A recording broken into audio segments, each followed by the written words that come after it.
things we're excited about finding out is where we're at. We've only been playing ourselves for the last 400 days, roughly, and I think our kids are anxious to see another colored jersey.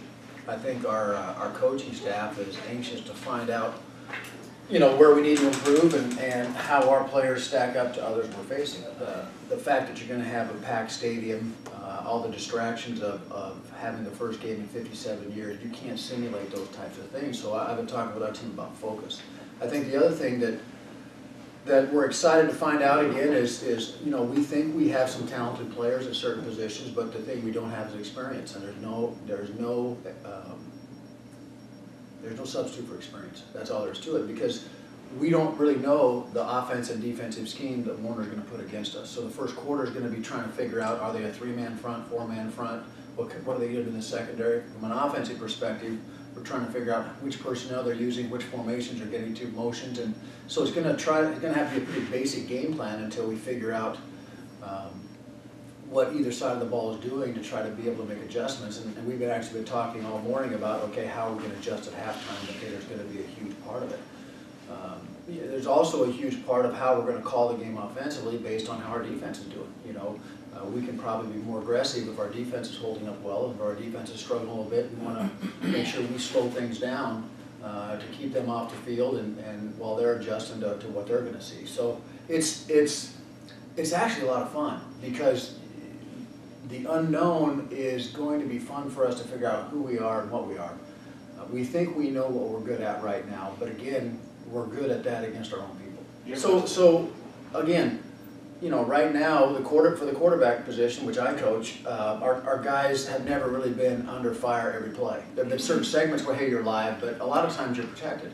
And so it's really easy to sit back there, see the rush, but not really feel it, because you know you're not going to get touched and you can work the ball down the field. It's going to be we're anxious to see how we respond when the bullets start flying. But I'll give this group a lot of credit.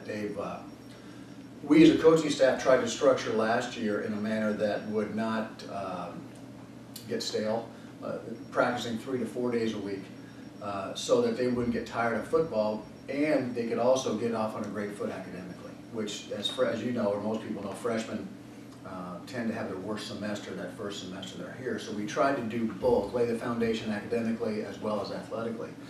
And now I think, you know, I think we're ready to play someone else. I mean, they were ready last Friday night. It was pretty evident to me.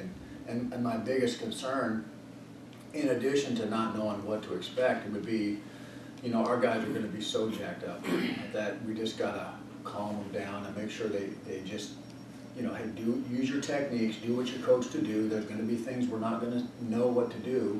Just handle your rules and just keep going. And it's a 4-round prize fight. It's not going to be won in the first quarter. You think you'll be okay Saturday when 7 o'clock rolls around, 6:37, 7:15? Do you think you'll be fine, or what do you expect out of yourself? I'll be packing Valium. I mean, no, I'm going to be as emotional as they are. I'm a pretty emotional guy, and I'm pretty intense. So yeah, I'm going to be pretty jacked up for that game, and I don't know how you couldn't when you anticipate a crowd like we're going to have, the atmosphere that we're going to have, you know, Division I athletics at its best. And I think hearing the buzz in the town and just seeing the response we've had at scrimmages, for goodness sake, we've had 300 people show up at practice.